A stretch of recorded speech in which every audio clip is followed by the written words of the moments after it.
खबरें जो आपको सीधे जोड़ती हैं हमसे, जिनका आपकी जिंदगी पर होता है सीधा असर। खबरों की वही तस्वीर, बिना बदले बिना डरे, जज्बा सच का लिए, सच दिखाते हैं। जय हिंद, जय महाराष्ट्र में सैयबुद्दीन मंडल और आप देख रहे हो इस वक्त जनता का रक्षक न्यूज़ चैनल। पीछे जो आप मंच देख रहे हो इस वक्त 1, 2 या 3 दिनों से नहीं, आज 11वां दिन है और इन मजदूरों का आंदोलन चल रहा है। और आज मीडिया के माध्यम से कुछ आईना यहाँ के प्रशासन को हम दिखाना चाहते हैं कि प्रशासन अपने आप को आईने में किस तरह से देखे। 11वें दिन है, मजदूर है और छोटे कॉन्ट्रैक्टर, साथ ही साथ न्यूटेक वेंचर्स LLP के यहाँ पे जो डायरेक्टर है सुनील चौकसे जी, ये भी दिन रात सुबह शाम तमाम गर्मी धूप सर्दी के बावजूद यहाँ पे डटे हुए हैं। क्यों? उनको अपने अधिकार का वेतन चाहिए, अधिकार का जो हक है वो बिल्डर दिनेश दोषी की ओर से चाहिए। 11वें दिन है, लेकिन यहाँ पे जो स्थानिक प्रशासन है, पुलिस स्टेशन यहाँ से तकरीबन 2 से 3 किलोमीटर की दूरी पर है। महाराष्ट्र कामगार आयुक्तालय पनवेल खांदा कॉलोनी यहाँ से 5 किलोमीटर की तकरीबन दूरी पर है। लेकिन अभी तक कोई प्रशासनिक अधिकारी यहाँ पर झांक कर देखने भी नहीं आई है।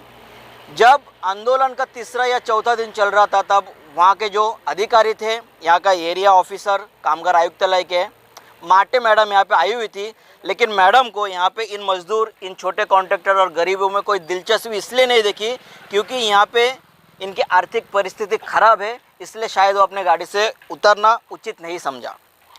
साथ ही साथ इस विषय में हमने इनके बारे में यहाँ के जो कमिश्नर है, लेबर कमिश्नर प्रमोद पवार साहब, उनसे भी हमने कई बार कई वीडियो के माध्यम से निवेदन किया था कि आप अपनी बहुमूल्य समय का 1 घंटा एटलीस्ट आप दे निकाले और इन मजदूरों की आवाज़ों को सुने और उनको न्याय दिलाई।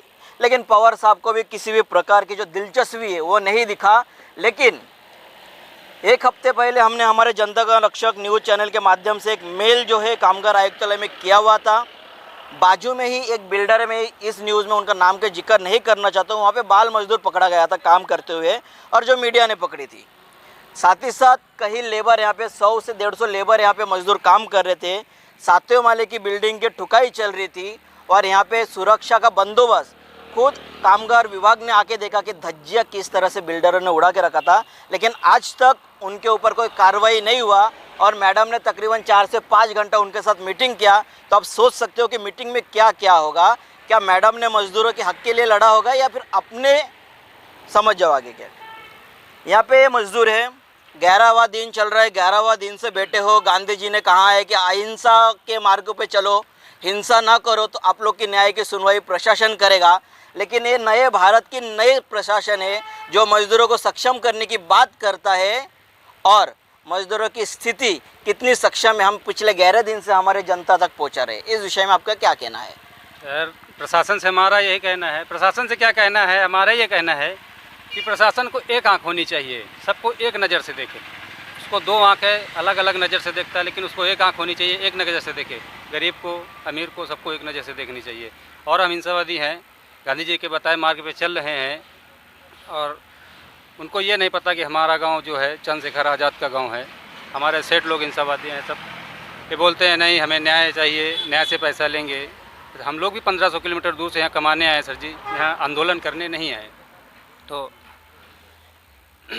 जिस तरह से आप देख पा रहे हो मजदूरों ने यहाँ पे जो बैनर पकड़ी हुई है पिछले 11 दिनों से, एक और जहाँ महात्मा गांधी जी राष्ट्रपिता जी का फोटो है, दूसरी ओर जिन्होंने संविधान बनाया है गरीब, तत्पर, पीड़ित और दबे हुए लोगों के अधिकार के लिए, डॉक्टर बाबा साहेब अम्बेडकर जी का फोटो है। इन्होंने कानून बनाया है कि लोगों की, गरीबों की, मजदूरों की शोषण ना हो, क्योंकि भारत आज़ाद होने से पहले ईस्ट इंडिया कंपनी ने मजदूरों की शोषण किया। उसके बाद तमाम संगठन अलग अलग आए और शोषण किया। लेकिन इस वक्त के जो माहौल है वो बिल्डरों के साम्राज्य है। यदि आप उनके सुनेंगे तो आपकी भलाई होगी, यदि आप उनके खिलाफ आंदोलन करेंगे तो आपकी शोषण होगी। यह 11वें दिन से हम दिखा रहे।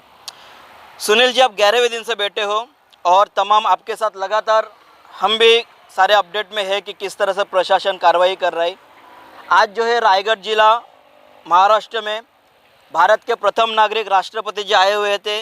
आज के डेट का 7 तारीख है और शायद उनके प्रोग्राम अब तक ख़त्म भी हो गए, लेकिन उनके कानों तक आपकी आवाज़ अभी तक नहीं पहुंचा, बावजूद इसके कि ऑल इंडिया कॉन्ट्रैक्टर एसोसिएशन के अध्यक्ष संजय प्रजापति जी ने उनको एक पत्र लिखकर माहिती दिया था कि किस तरह से इस राज्य के, इस जिला के नागरिक, मजदूर, गरीब तत्पर जो लोग हैं, जो छोटे कॉन्ट्रैक्टर हैं, किस तरह से उनकी शोषण की जा रही है।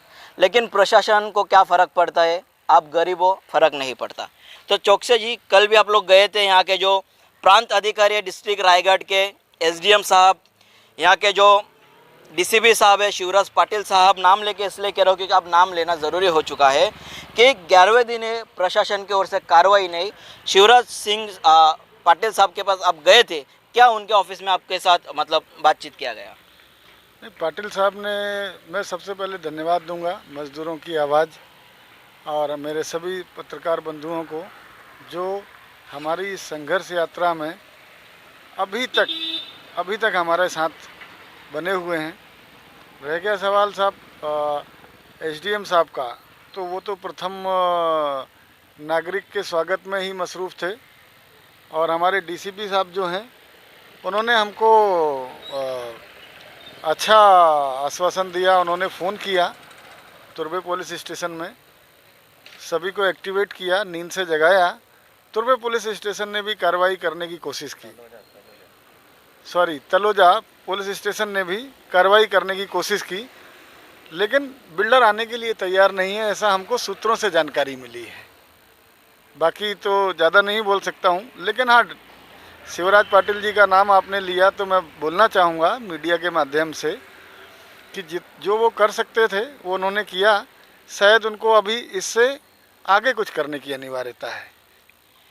तो जैसे कि बातें जो सामने आया है, कल का मीटिंग हुई है डीसीपी ऑफिस में और डीसीपी ऑफिस से जो है कार्रवाई के लिए सामने जो बिल्डर है दिनेश दोषी, उनको बुलाने का आज के डेट था कि आज एक बैठक हो जाए, इसमें कुछ फाइनलाइज हो कि दोनों पक्ष की ओर की सुनवाई हो और जो सही है उसकी निर्णय लिया जाए। लेकिन जो जानकारी सूत्र के हवाले से ने डायरेक्ट हमें मिल चुकी है कि दिनेश दोषी ने ये कहा है पुलिस विभाग को, तलोजा पुलिस को, कि आप हमें पत्र देंगे तब हम आएंगे, उसके बिना हम नहीं आएंगे। तो संजय जी, आपसे जानना चाहेंगे कि बिल्डर जो है प्रशासन से ऊपर हो चुका है, प्रशासन अगर किसी प्रकार के आदेश पारित करता है, बातचीत करने की जो मार्ग अपना रहे, कहीं ना कहीं ऐसा लग रहा है कि प्रशासन उनके नीचे है और प्रशासन से ऊपर जो है बिल्डर हो चुके हैं। इस विषय में आपका क्या कहना है? मैं पहले ऑल इंडिया कॉन्ट्रैक्टर एसोसिएशन के तरफ से जनता का रक्षक और मजदूरों के आवाज़ को धन्यवाद देता हूं कि आप लोग को 11वें दिन से कंटिन्यू जमे हुए हैं और इनकी आवाज़ लोगों तक, जन तक पहुंचा रहे हैं। रह गई प्रशासन की बात, तो मैं आपको जानकारी दे देता हूं कि आप भी सुने रहेंगे कि पूरे भारत में 2 गैंग चलती थी, एक डी कंपनी और एक सी कंपनी, और ये दोनों कंपनियों को मिटाने वाले एक ही है, अपने परम पूज्य बाबा डॉक्टर साहब अम्बेडकर। तो मैं आपको बता दूं जानकारी के लिए कि एक कंपनी ये पूरे भारत में पनप रही है, बिल्डर माफिया, और इन माफियाओं को भी हम इसी कलम से मिटाएंगे और इतिहास लिखा जाएगा सुनहरे अक्षरों से कि जो बाबा साहब ने हमें अधिकार दिया है, जो कलम दिया है, उसके आगे कोई भी माफिया जीरो है। लेकिन उसके लिए जवाबदार कौन है? जो शासन प्रशासन में है, जो संबंधित अधिकारी है, इन माफियाओं को सपोर्ट करने वाले, इन माफियाओं को आगे बढ़ाने की जो भूमिका निभा रहे हैं, ये संबंधित अधिकारी, उनसे बड़े माफिया ये लोग हैं। और इन माफियाओं के ऊपर कब कार्रवाई होगी, उसी अपेक्षा के साथ में हम 11 दिन से बैठे। जो तमाम जानकारी अपडेट इस वक्त आपके सामने हमने रखने की कोशिश किया है। एक छोटे से हमारे जो चैनल है, बोलना पड़ेगा छोटा सा चैनल है और शायद इसलिए प्रशासन तक कान में नहीं जाती है बात। कानून अंधा है, हमने सुना था कि भेदभाव ना कर सके ऊंच और नीच में न्याय करते समय, लेकिन अब यहाँ का जो स्थानिक प्रशासन है वो बहरा भी हो चुका है। इसलिए 11वां दिन चल रहा है आज और अब आंदोलन ख़त्म नहीं हुआ। अब देखना है जो डीसीपी साहब ने आदेश पारित किया है दोनों पक्ष को फिर से एक बार आमने सामने लाकर मजदूरों के हक में बात करने का, क्या बिल्डर इसमें सुनवाई करता है। चलिए आज एक नया चीज़ दिखाते हैं आपको। कैमरामैन से निवेदन है, सामने वाले बिल्डिंग जो आपको दिख रहा है वहाँ पे थोड़ा सा दूर से दिखाए, बाकी हमारे जो जनता है वो समझदार है। ये जिस स्थान पे हम खड़े हैं तलोजा फेज 2 घोड़गांव है, जो MIDC क्षेत्र में आता है और केवल हैप्पी होम ने इसके आजू बाजू के सारे परिसर में अंडर कंस्ट्रक्शन बिल्डिंग का काम चल रहा है। सामने वाले बिल्डिंग तकरीबन 7 से 8 माले का बिल्डिंग है और उसके ऊपर जो है स्लैब का काम हो रहा है। और यहाँ से मुझे दिखाई क्लियर कट दे रहा है कि लेबर मजदूर जो है बिल्डिंग के एकदम सतह पर आकर खड़े होकर काम कर रहा है। किसी भी तरह का ना उनके पास बेल्ट है, ना सेफ्टी रूल है और ना ही बिल्डिंग को चारों ओर से जाली लगी हुई है। इससे पहले भी हमने कामगार आयुक्तालय के जो वरिष्ठ अधिकारी है, कमिश्नर है प्रमोद पवार साहब, उनको हमने कॉल के माध्यम से तमाम जानकारियाँ दिया हुआ था। बाकायदा हमने मेल वे एविडेंस के तौर पर मेल करते हुए सारा सारांश हमने लिखा, उनको फ़ोटो एविडेंस के तौर पे भेजा है ताकि उन बेचारे जो मजदूर है जिनके साथ कहीं ना कहीं वो मजदूरी कर रहे हैं लेकिन बिल्डर उनके साथ जान के साथ खिलवाड़ कर रहा है, इस विषय में जानकारी दे के कुछ एक्शन लिया जाए। लेकिन अभी तक हमने जो कंप्लेंट उनको दायर कराया था उस कंप्लेंट में भी किसी भी प्रकार की कार्रवाई अभी तक नहीं हुई। तो ये सच्चाई है, ये आईना है प्रशासन का कि प्रशासन केवल अपनी सीट पर बैठकर क्या गद्दी ही गर्म कर रहा है या फिर जो डिपार्टमेंट, जो जिम्मेदारी, जो कार्यभार उनको दिया गया है उस कार्यभार में किसी भी प्रकार का काम की जा रही है।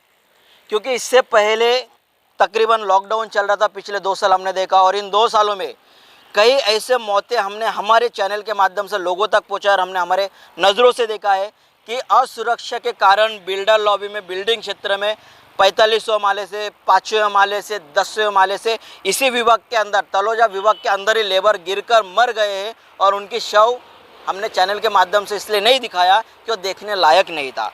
उसके बावजूद अभी तक उन सारे मामलों में भी कामगार कार्यालय ने किसी भी प्रकार का एक्शन नहीं लिया। बावजूद इसके जब हमने उनको डॉक्यूमेंट दिया फिर भी, तो इससे सारे तमाम चीज़ें समझ में आती है कि मजदूर है, मरे, क्या फ़र्क पड़ता है। बिल्डर है, उनकी सुनी जाएगी। क्यों? बड़े लोग हैं, रईसदार लोग हैं, रुतबेदार लोग हैं और सबसे महत्वपूर्ण बात, बड़े बड़े अकाउंट में बड़ी बड़ी उनकी खाता है और जिन खातों में लाखों रुपया पड़ी है, शायद इसीलिए उनके मजदूरों की सुनवाई नहीं होती है और गरीब तत्वर को दबाया जाता है। खैर, अब देखना ये है, कल के डेट में आदेश पारित हुआ है और अब जो है प्रेसिडेंट साहब गवर्नमेंट ऑफ इंडिया जो है आज शायद यहाँ से रवाना भी हो जाएंगे। क्या कल के डेट में प्रशासन जागते इन सारे तमाम मामलों में? क्योंकि इससे पहले हमने जब यहाँ के रायगढ़ जिला के हम अलीबाग कार्यालय तक हमारे चैनल के माध्यम से हम पहुँचे थे, बाकायदा हमने कलेक्टर साहब के कैबिन तक पहुँचा लेकिन कलेक्टर साहब ने मिलने से इनकार कर दिया क्योंकि उनकी ड्यूटी कहीं और लगी हुई थी। हालांकि कल के डेट में उनकी ड्यूटी ख़त्म हो जाएगा। तो अब देखना ये है कि प्रथम नागरिक का जिम्मेदारी अगर ख़त्म हो गया हो तो द्वितीय नागरिक की ओर उनकी आंखें टिकती है या नहीं। दूसरी बात, ये जो प्रोजेक्ट, कैमरामैन से निवेदन करूंगा जरा दिखाइए, लाखों करोड़ों की प्रॉपर्टी यहाँ पे बन चुकी है और इन प्रॉपर्टी बनाने में इन मजदूरों का खून और पसीना लगा हुआ है और इन छोटे जो ठेकेदार है कंपनी के न्यूटेक वेंचर्स LLP, इनके तमाम जो है तन, मन और धन तीनों लग चुके हैं और उसके बावजूद यहाँ पे अपने धन को प्राप्त करने के लिए दोबारा बैठे हुए क्योंकि बिल्डर ने इनके साथ छल किया है। साथ ही साथ ये जो प्रोजेक्ट है, जो जानकारी मिली है, कलेक्टर पासिंग है और इस प्रोजेक्ट में शुरुआती से लेकर आज तक जांच की मांग उठी है तमाम जो संगठन है उनके माध्यम से कि प्रॉपर्टी के जांचों की सही ढंग से बनाया गया है या नहीं। बावजूद इस मांग के लिए ऑल इंडिया कॉन्ट्रैक्टर एसोसिएशन ने कलेक्टर जी से निवेदन भी किया है और यहाँ के तमाम जो संगठन है उनसे भी निवेदन किया है। लेकिन बड़े बिल्डर है, कार्रवाई कैसे होगी इनके खिलाफ? कैसे इनकी प्रॉपर्टी की जांच होगी? अगर प्रॉपर्टी की जांच होगी तो फॉल्ट में मिलते हैं तो कार्रवाई करना पड़ेगा और कार्रवाई बिल्डर के खिलाफ करना तो प्रशासन की नौकरी चली जाएगी। तो ये जो तमाम चीज़ें वो सामने आ रही है। अब कल के डेट में हमारे चैनल के माध्यम से भी हमने जो पनवेल थाना नाका के जो प्रांत अधिकारी है उनसे हमने भेंट करने की कोशिश की। हालांकि साहब वहाँ पे उपस्थित नहीं थे, लेकिन उनके जो आला अधिकारी थे उन्होंने कहा कि हम ज़रूर आपके विषय को हमारे अधिकारियों के सामने रखेंगे। अब देखना यह है, इंतज़ार कल सवेरे की है कि कल सवेरे एक नया सूरज को लेकर आता है या फिर से शोषण जो चल रही है पिछले 11 दिनों से एक दिन और बढ़ता है। तमाम अपडेट के लिए बने रहिए हमारे चैनल के साथ, सारे तमाम जानकारी आप तक लेके देंगे। जबकि यहाँ पे दावा भी है किया गया है अगर मजदूर गलत है, इनकी मांगे गलत है तो इनके ऊपर कार्रवाई की जाए, ये मांगे, और यदि बिल्डर गलत है तो इन मजदूरों को न्याय दिलाया जाए। लेकिन यहाँ पे प्रशासन न्याय और अन्याय, उचित और अनुचित के भेद में इस तरह से फंस चुकी है कि न्याय नहीं कर पा रहा है क्या सही है और क्या गलत है। तो ये सारे तमाम जो है सच्चाई है और प्रशासन से दोबारा कहना है कि अपने आप को एक बार आईने में देखने की फिर से एक बार ज़रूरत है। कल के दिन डॉक्टर बाबा साहेब अम्बेडकर जी का एक महत्वपूर्ण दिन हमारे लिए रहा है। पूरे महाराष्ट्र ने उन्हें अपने जी जान से याद किया है, क्योंकि उन्होंने एक महान काम जो है गरीब, तत्व और पीड़ित दलित लोगों के लिए कर गया है। उसके बावजूद प्रशासन अब तक इनके ओर देखने नहीं आया। तो कहीं ना कहीं ये संविधान का है, हमारे महापूज्य डॉक्टर बाबा साहब अम्बेडकर जी का भी एक तरह से अपमान है, क्योंकि जिस संविधान को हमने भारत के रीढ़ की हड्डी मानी हुई है कि जिसके तहत न्याय की जाए, आज प्रशासन उस संविधान के तहत भी न्याय नहीं कर पा रहा है। और विशेष बात संजय जी, प्रशासन जो कहता है कि इस तरह का जो मामला है, जो फाइनेंशियल रिगार्डिंग है, जो पैसे के व्यापार है, ये सिविल कोर्ट में जाया जाता है। पुलिस प्रशासन की इसमें कोई भूमिका नहीं बनती है। लेकिन ये हमारे चैनल की ओर से मांग है कि कानून में बदलाव किया जाना चाहिए, क्योंकि इस वक्त की जो तमाम घटनाएं पिछले कई सालों से घट रहे हो, एक ही चीज़ को दर्शा रहा है, बिल्डर माफिया की ओर से फाइनेंशियल फ्रॉड करते हुए लाखों रुपए की घोटाला इन छोटे मजदूर और छोटे कॉन्ट्रैक्टर के पास किया जाता है। और पुलिस प्रशासन कहता है ये हमारे क्रिमिनल लॉबी में नहीं आता है, इसके लिए आप कामगार कोर्ट में जाइए, जिसके कारण बिल्डरों को लगता है भाई कामगार कोर्ट में जाएगा, ये मजदूर है जिनके खाने का आता पता नहीं, जेब में शायद हाथ डालो तो 10 रुपये ना मिले, ये जाएंगे कोर्ट में न्याय लड़ने, वो भी किसके विरुद्ध? इन रुतवेदार, पैसे वाले और घमंडी बिल्डरों के खिलाफ। ये सारे तमाम चीज़ें आप दर्शकों तक रखना हमारी जिम्मेदारी, इसलिए कि जब समाज अपनी लाइन, प्रशासन अपनी करवट बदल लेता है तो सच्चाई दिखाना ज़रूरी है, ताकि फिर से ट्रैक में आ जाए। तो संजय जी, क्या आपको लगता है कल की जो सुबह की रोशनी है एक नए न्याय के साथ आने वाला है? देखिए, उम्मीद पे तो हम लोग बैठे ही हैं, और आपको पहले ही बताया था कि ये आंदोलन हमारा भी अनिश्चित काल तक चलेगा। कब तक प्रशासन सोई रहेगी, या हमारा भी प्रशासन के साथ चैलेंज है। और जब तक, मैं तो महाराष्ट्र सरकार और केंद्र सरकार दोनों से निवेदन किया हूँ कि जितने भारत में कामगार कार्यालय है इनको बंद किया जाए, और जितने कामगार कार्यालय में ऑफिसर नियुक्त हैं उनको प्रधानमंत्री आवास योजना के तहत उनको काम पे लगाया जाए, रेती फावड़ा घमेला सीमेंट उठवाया जाए, ताकि ये समझे कि मजदूरी क्या है और मजदूर क्या होता है।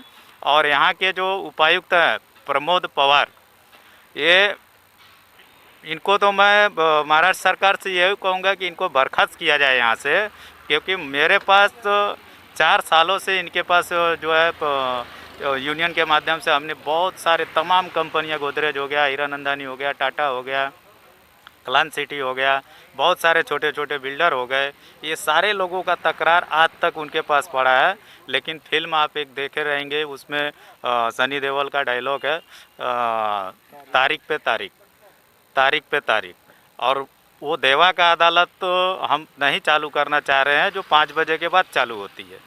और वो 5 बजे के बाद अदालत जिस दिन हम कामगार कार्यालय में चालू कर देंगे, उस दिन प्रमोद साहब समझ जाएंगे कि जनता क्या होती है और जनता का ताकत क्या होता है।